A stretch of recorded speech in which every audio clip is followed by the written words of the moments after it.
Hey everybody, Brian from Movieverse here, and today I'm joined by Jason and Greg for another episode of Movieverse Movie News. We're going to go through some of the news topics from the world of movies and let you guys know what we think about it. So to start off, we're going to talk about Asa Butterfield potentially playing Spider-Man. Now, El Mayimbe from Latino Review has come out and said that Asa Butterfield will be the next actor to play Spider-Man.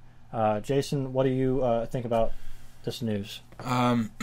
It is unconfirmed yet at this time, but just in terms of the age that they're looking at the actors, not Butterfield himself, but just the age group, you can tell that they're going for longevity. Yeah. They don't want to have just one movie of him in high school. They're going for at least probably 2 or 3 movies. Yeah. And for Butterfield, he doesn't even look 18, so they can easily play him in three movies in high school. And continue on. He looks really young. Yeah. Greg, what do you think about Asa Butterfield as Spider-Man? Since he was a name on that short list of candidates, I think he was probably the best position to play Peter Parker. Yeah. The one kind of negative thing I have about that is like in Ender's Game, he at times did kind of come off as, kind of whiny and kind of like whiny.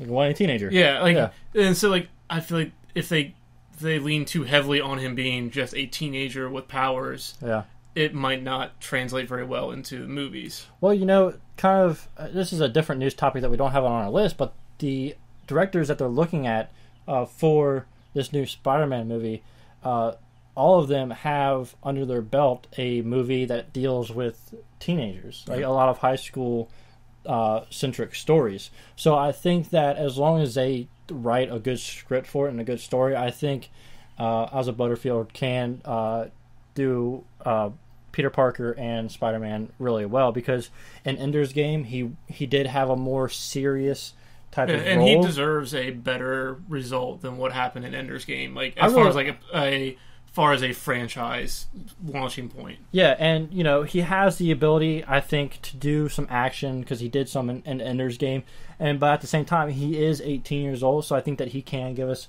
kind of a different look into the Marvel Cinematic Universe with giving us a younger actor to kind of go up against Robert Downey Jr. and Chris Evans and all those older superheroes. But like we said before, he was on a short list of actors that we went over before on our channel, and out of those 5 actors, I would have to say that he was probably my favorite out of those 5. So if he does land this role, I think it'd be very good for him and Marvel. I think that he's a great young actor, so I'd like to see what he does with that role. Moving on to the next topic, the Captain America synopsis and cast list was released officially from Marvel. So I'm going to read through that real quick. And guys, just bear with me because it is a very long cast list. So we'll get through this really quickly. It says, set for the release in the United States on May 6, 2016, Captain America Civil War is directed by Anthony Russo and Joe Russo from Captain America the Winter Soldier and Community. From a screenplay by Christopher Marcus and Stephen McFeely, which they also wrote Captain America the Winter Soldier and Captain America the First Avenger.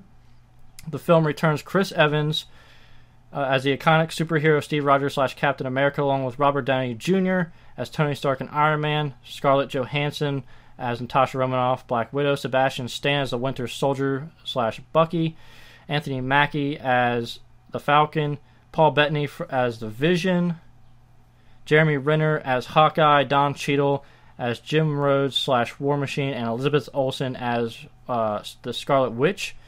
And also this movie includes Paul Rudd playing Ant-Man, and he will make his first appearance along the Avengers as Scott Lang / Ant-Man and Captain America Civil War. Also joining this cast includes Chadwick Boseman from 42 and Get On Up as T'Challa / Black Panther, Emily Van Camp as Sharon Carter or Agent 13, Daniel Bruhl in an undisclosed role, Frank Grillo as Brock Rumlow, William Hurt from The Incredible Hulk as General Thaddeus Thunderbolt Ross, and Martin Freeman from The Hobbit as a undisclosed role as well. And the synopsis reads, Captain America Civil War picks up where Avengers Age of Ultron left off as Steve Rogers leads the new team of Avengers in their continued efforts to safeguard humanity after another international incident involving the Avengers results in collateral damage. Political pressures mount to install a system of accountability and governing body to determine when to enlist the services of the team. The new status quo fractures the Avengers while they try to protect the world from a new and nefarious villain. So that is the synopsis and cast list of Marvel's Civil War. What do you guys, what stands out to you in this bit of news in this cast list? It's just the sheer quantity of people. Like in, there's, it took you like a minute just to read through the whole cast. Like, it was definitely a mouthful too. the thing, because it feels like it's the Avengers characters in a Captain America story. Yeah, I have a question for you guys. Do you think they should have named this Avengers Civil War rather than Captain America Civil War? I think, and I have a prediction that either around Comic-Con time, or if Marvel truly is not going to Comic-Con, they might host their own event. I think they will rename this movie Marvel Civil War. I think they're going to take the Captain America out of it, kind of like what DC did with Man of Steel sequel. Yeah. Originally it was a Man of Steel sequel, and then they changed it to Batman v Superman Dawn of Justice because they were setting up the new Justice League movie. And I think if they want to do this movie justice, if they want to do the comic story justice, and obviously it's not going to be straight out of the comics, but the comic storyline of Civil War is such a huge and earth-altering storyline. I really enjoyed it, but it was huge, and it had all these different characters in it. So I think if you want to do the story justice, I think it should be Marvel's Civil War and not just concentrate on Captain America. Because what I loved about the Civil War comic was it focused both on Captain America and Tony Stark and both their ideals and how they conflicted with each other and all that. And I thought that was a great story, so I would love to see that happen with this cast. And with the length of this cast, I think they have it set up to be a huge movie. And with the Russo brothers coming back to direct it, I am very optimistic about this movie. And the thing is, the thing that kind of gets, if you leave it as Captain America Civil War, is, especially given the cast that they've assembled, like the actors and actresses they've hired, every one of them is capable of stealing the show away from Chris Evans and Captain America himself. Yeah. So I think for a branding standpoint, you do have to make it just straight Marvel. Yeah, and I love Chris Evans' Captain America. I think that he is one of the best characters in the movies.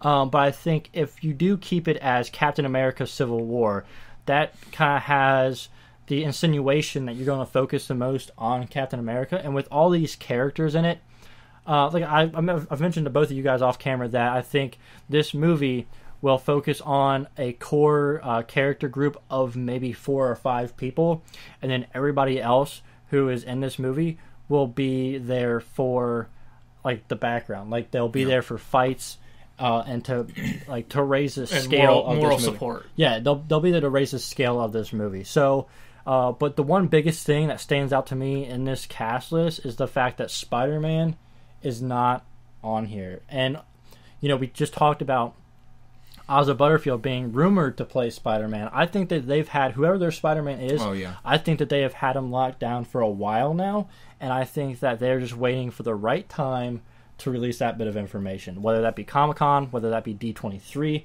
or whether that be a random Tuesday like they did last year that Marvel hosted their event where they released their whole slate of films. Well, you don't want to get it leaked. Yeah, exactly. That's the worst thing that could happen for them. I agree. So they need to release that information. They're better at holding their secrets than Warner Brothers and DC are. Avengers trailer that was supposed to play with Agents of S.H.I.E.L.D. got leaked, the week before, so I disagree with that statement. But if they're going to release this information, they're going to have to do it soon, because, like you said, you don't want it to get leaked, and Captain America Civil War is already filming, so if you wait too long, it's not going to work in your favor, let's put it that way. Alright, so moving on to the next news topic, Incredibles 2 is coming, and Brad Bird will film it, and it is his next project.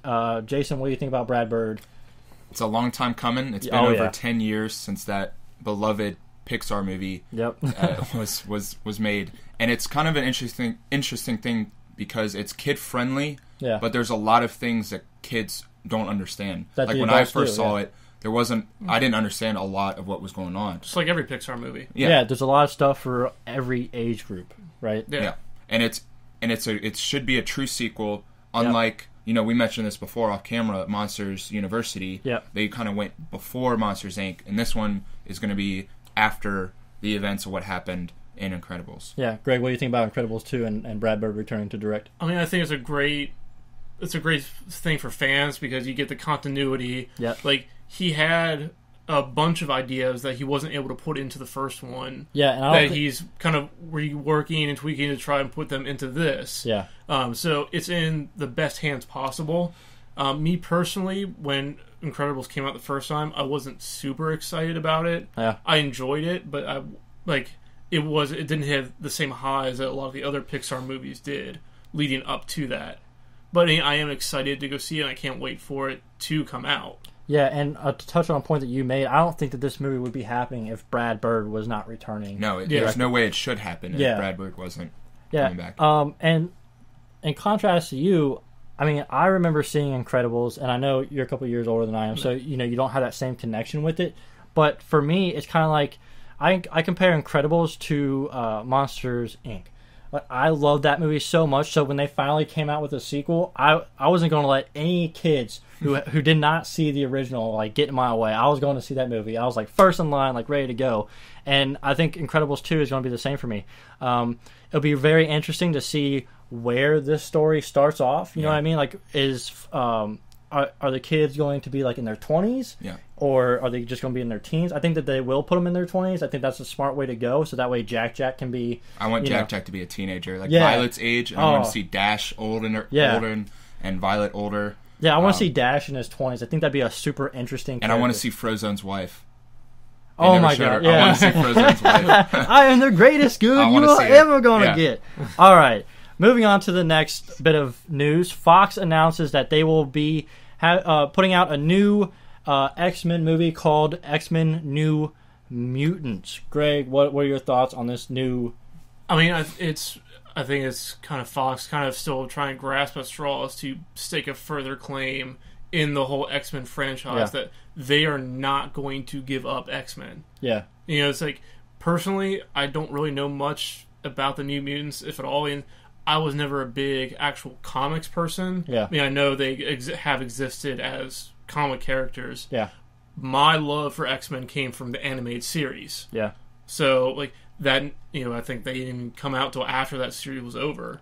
Yeah, I've never had a very strong connection with the X-Men comics. I actually have X-Men comic over on my bookshelf that I've been meaning to read for a while, and I just haven't gotten to it. But what I do like about this news is the fact that Fox is trying to expand their universe, which is very interesting to me because, we have seen X-Men movies before, but the only standalone movies besides X-Men has been the Wolverine movies. So I want to see more movies. They're putting out a Gambit movie. They're putting out a Deadpool movie. Yeah. I'm very excited to see where they go with these movies. Diversifying their characters so you're not relying on a Wolverine or one of the other kind of traditional characters. We got tidbits of that in First Class, because they introduced these new set of characters, and that was the first. They obviously expanded on those characters more, but you can kind of see the kind of planted seeds of, hey, maybe we can introduce more characters and not have, yes, we do have Magneto and Professor X, but they're younger, and then we'll throw in Logan there for a little cameo. Yeah, so I'm interested to see what characters they put in this New Mutants movie. Are they going to differ from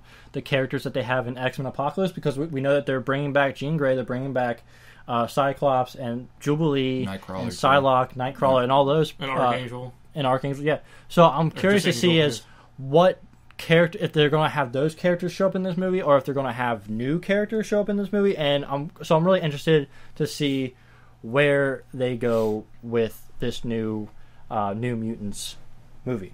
So we're going to move on to our next segment, which we're going to call a rapid fire round. I'm just going to read off a list of topics, and then after I get done reading off the list, I'll ask Jason and Greg what stands out to them out of this list of topics, and we'll go from there. So the first topic is Joss Whedon or Brad Bird directing a Star Wars movie. Captain America Civil War set photos, Hugh Jackman being done with Wolverine, Avengers Age of Ultron passes the $1 billion mark at the box office, and Doomsday possibly being in Batman vs. Superman. So, Jason, I'll start off with you. What topic out of these do you pull to the most? I really like the Civil War set photos that have been coming out. We got a good picture of Frank Grillo as oh my gosh, Crossbones. I love that. Yeah, he looks awesome. He looks amazing. Yeah. He does remind me a bit though of like Deathstroke from the Arrow show. The mask a little bit, I can see that, but I'm not saying it's a bad thing. Yeah, it looks really good. Another thing about the set photos, real quick, the Falcon look. Yeah. If you see that photo and you see the red that's across his chest, and then the rest of it is pretty much gray, if you put blue on that, that looks like the new Captain America from the comics. So I'm wondering if that's the way that they're going for when Chris Evans' contract ends, or not. What about you, Greg? What stands out to you from this list of news? The thing is the Joss Whedon, Brad Bird directing Star Wars. Yeah. And he gave up the chance to film or direct Star Wars or one of the Star Wars movies to focus on Tomorrowland. Yeah. And now he's got Incredibles 2, so he wouldn't get Star Wars until after that's done. Yeah. Anime movies take a long time to make. The Joss Whedon name is kind of interesting given how much he's been he said about how much it took out of him to direct Avengers 1 and 2. I doubt he would go. Granted, I know episode 7, 8, episode 9 is still 6 years away. So I really doubt he would go back to it even that soon. Yeah. Unless he gets some box office flops on his original stories. Well, to touch on that real quick, I think that both of these directors would be great additions to the Star Wars universe if they did anthology films. Yeah, and I think that Joss Whedon would be very much game to do an anthology film because he doesn't have with the episodic movies, you kind of have to worry about what's happened before in the movies, whereas if you do an anthology film, it can be a standalone film that doesn't have to directly tie in to these other movies. And Joss Whedon is really good at, with Buffy the Vampire Slayer and things like that. He's very good with a female lead. So I think that it would be very interesting if Star Wars would go to have a female-led movie. Maybe I think it'd be really interesting if it was a female Sith movie. I think that that'd be really interesting to see Joss Whedon do, to have a villain type character as his lead. I think that'd be super interesting. Alright, so the two things that stood out to me most in this list was Hugh Jackman being done with the role of Wolverine, and also the Avengers Age of Ultron passing the $1 billion mark at the box office.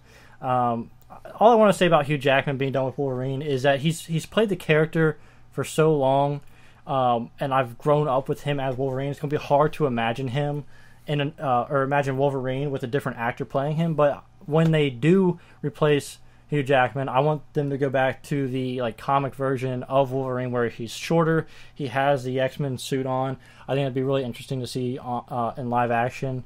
What do you think about? And the biggest thing, two things about that. One, Hugh Jackman said before he's done being Wolverine, and then he shows up in the next X-Men movie. Yeah. So until they actually cast somebody else as Wolverine, I'm a little hard for me to believe that. But I think part of it was he did such a good job in the first X-Men movie that they shifted from this team dynamic to focusing on Wolverine. Yeah. So that's why he was always kind of this, rogue-ish type character that, he didn't play by the rules of everybody else. Yeah. Jason, what do you think about Hugh Jackman being done with Wolverine? It's going to be tough to see somebody else playing Wolverine, but I do have faith in Fox for casting if they do recast him, because we have gotten Sir Ian McKellen and Patrick Stewart both kind of stepped away from their roles as Magneto and Professor X to younger, very good actors though. Yeah. So I do have faith that they can recast different, but it's just going to be weird kind of to see an X-Men movie that's not were along with Wolverine centered movie. You know, and I actually prefer Michael Fassbender's Magneto to Sir Ian McKellen. So, yeah, I don't have as much faith in Fox as I do Marvel with casting, just because Marvel has been so spot on every time, and Fox did give us X-Men Origins Wolverine. So, you know, they still have to kind of, make up for their sins. That led to Ryan Reynolds being Deadpool. Which I love. Well, he's first Baraka Deadpool, and now he's actually playing Deadpool. Yeah. So that's a totally different topic, which they're doing some great marketing with that. But also, Avengers: Age of Ultron passed the $1 billion mark at the box office. I'm actually kind of surprised that Avengers: Age of Ultron didn't make as much money the first weekend. I do understand that there was a lot of people that were watching the Manny Pacquiao and Mayweather fight. Which kind of ruins the... See, I didn't think it was going to take that much away from it. Yeah, but it did. But it apparently did. Yeah. Something must... And it wasn't just the fight, too. There was other sporting events happening that same weekend. Yeah, that's because in the middle of the NBA playoffs, NHL playoffs, Major League Baseball's in full swing. Yeah, and I saw it the Saturday, that opening weekend. I think they said in Southern California, they said from Friday to Saturday, there was like a 40% drop-off at the box office, which is huge because I could probably make a pretty decent chunk of money. There's a lot of people in Southern California. Yeah, there is. I want to touch on a couple other of these topics just real quick. James McAvoy goes bald to play Professor X. I think that is, like, I mean... He's actually got a shaved head, too. Yeah, not just a skin cap. Yeah. Which, that's awesome to see. I mean, I think we all kind of, like, knew that it was coming at some point, but it's just one of those things that, like... it's like the Deadpool movie, like you see all these pictures of Deadpool and you're just like, oh my god, it's happening. So the fact that James McAvoy's gone bald is just pretty cool because we're going to see that Professor X. And then also the rumor that Doomsday is going to be the Muscle in Batman vs. Superman. And to add to that, I just want to point out that when we did our Batman v Superman reaction and IMAX discussion, I pointed out that I did not think that in that trailer it was actually Batman saying the "Do you bleed, you will" line.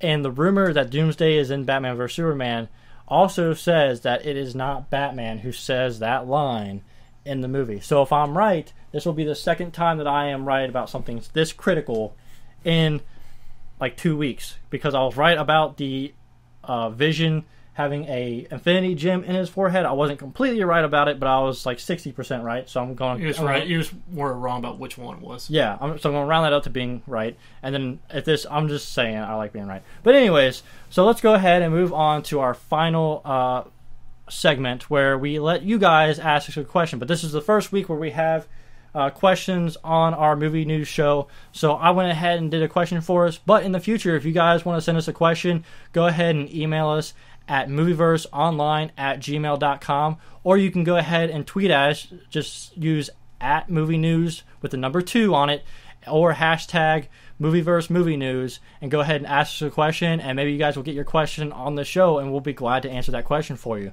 But the question that I'm going to have us answer today is, does Marvel have a villain problem? And I know this question is asked a lot, but we thought going into Avengers Age of Ultron, we were going to have a very strong villain in Ultron. And I did like Ultron as a villain, but at the same time, the trailer kind of made him seem to be very ominous and like very dangerous villain. Whereas in the movie, I didn't really feel that he was done in that manner. Greg, what do you think about Marvel having a villain problem? Do they have a villain problem? Yes and no. It's not a simple yes and no answer. I know it's probably not the answer you want to hear, but it comes down to how do you write a movie. Yeah. And it's like the comics and even like the cartoons and like animated shows, you have a lot more time to develop both the hero and the villain. Yeah. Whereas in a movie, you don't really have that much time to really show why a villain is such a bad threat. The reason why Loki worked as the villain for Avengers 1, because you developed him in the first Thor movie. Yeah. So, short of kind of starting to, introduce villains in other movies before they're the main bad guy. Yeah. If they were able to do that, and you're able to show why they're such a bad character, you'll get a much more satisfying payoff when the heroes defeat them. Yeah. Jason, what do you think about whether Marvel has or does not have a villain? Well, they do and they don't. Because on one hand, they don't really have like a Vader villain. Yeah. Someone who just... I mean, they do have kind of Thanos, who kind of sprinkles in towards the end, and we even get him in a a few cutscenes here and again. But I mean, you have Winter Soldier, who I thought was a very good villain. Yep, I agree. But at the heart of it, he's really not. Yeah. You have Age of Ultron, which I agree with you. He could have done a little bit more. Maybe he could have seemed a little bit more ominous. Yeah, it made me afraid of him like that. But that's why he didn't do that. And Loki has a connection with Thor, which makes him it makes him a fan favorite. Yeah. They don't have like a DC villain that sticks out. Yeah. But their heroes are more fun, so they do have a villain problem. But again, they really don't. Yeah, I mean, to add to your point, the thing about Vader is it would be nice to have Thanos doing a little bit more throughout these movies. Yeah. But the thing about you can't really compare Vader to Thanos because Thanos is just sitting on a chair mostly, except for an end credit scene in Avengers: Age of Ultron. Which I think that'll pay off for Infinity War. Yeah, I think it's just such a build up to eventually, because you don't want him to overdo it. Some overdo it in Guardians. I think that you could still see Thanos in some end credit scenes, actually do something. I think we should have seen more. Yeah, I think that you could at least have him finding one of the Infinity Stones in one of the end credit scenes up to this point. It all depends on how they are going to go about doing the Infinity War Part 1 and Part 2. I personally think that Part 1 will be mainly focused on Thanos and him getting the Infinity Stones, and then Part 2 will be the Avengers and Guardians of the Galaxy and all these characters coming together to defeat him.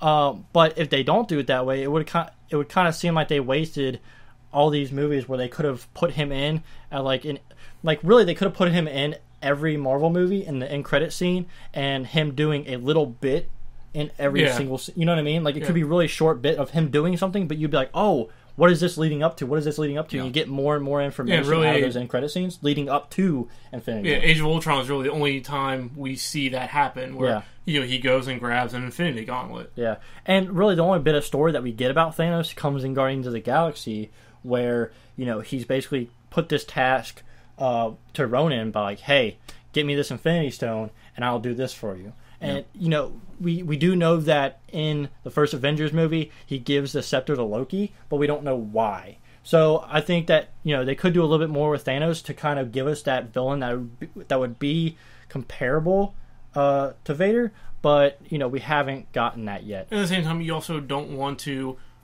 show your hand so much that you make Thanos out to be this unstoppable villain, and then the Avengers take care of him like that. I'm kind of confused with what you're saying. I want Thanos to be that unstoppable villain that wipes them all off the face of the planet, because that's what he is in the comics. But at the same time, the way movies are made, you're going to see the Avengers come in and save the day rather easily. I don't know. That would be another interesting thing that they could do for Infinity Part 1 and 2. If they killed off all the Avengers in Part 1, and then there's things that happens in the comic books that allows Thanos to get beat. But so I think that would be a very interesting way. And for me, knowing what the Infinity Gauntlet is capable of doing, they would be able to do that and also reboot I wouldn't say reboot the universe, but reboot the characters in a way by doing that. So I think that'd be very interesting to see. But yeah, so I do think that they have a villain problem a little bit. I think it'd be very easily fixed. I did like the Red Skull. I did like Ronan. I did like the Winter Soldier. I did think that he was a villain in that movie. But the best villains are villains that you can kind of relate with. And you can't really relate with Bucky in the fact that you've been through the same thing, but you kind of see what his mindset is, especially during the end of the movie. Yeah. But I think one of my favorite villains was Kingpin. I didn't even think about Kingpin, and he is in the Marvel Cinematic Universe. Yeah. So I guess Kingpin and the Winter Soldier are my two favorite villains of the MCU so far. Kingpin was just so gnarly of a character, and you kind of got a lot of backstory on him, so you understood his mindset. But again, because they had 13 episodes to develop that character. Yeah. Like I said, if you look at their like gallery, rogues gallery, they have a lot of good villains. Yeah, they do. Yep. And it's more the problem that Marvel has in a cinematic sense is translating those good stories that developed over decades into essentially 1 hour out of a 2-hour movie. Yeah. Spoiler for Age of Ultron real quick. I'm just going to talk about something that happened. They killed Baron von Strucker like off screen, and he is a big villain in the comics. So the fact that they didn't have more for him to do was kind of upsetting. So that kind of like also says that they have a tiny bit of a villain problem. But what they did set up in Avengers Age of Ultron is Claw, played by Andy Serkis. Mm-hmm. And I think that he will be a great villain for Black Panther going forward in the Marvel Cinematic Universe. So I'm excited to see what he does. I'm excited to see where the Winter Soldier what he does in the next Captain America movie. There is a rumor that Baron von Zemo will be in Captain America Civil War, and he's another great villain from the comic books that I really enjoyed. So they had the potential to use these villains in a really great way.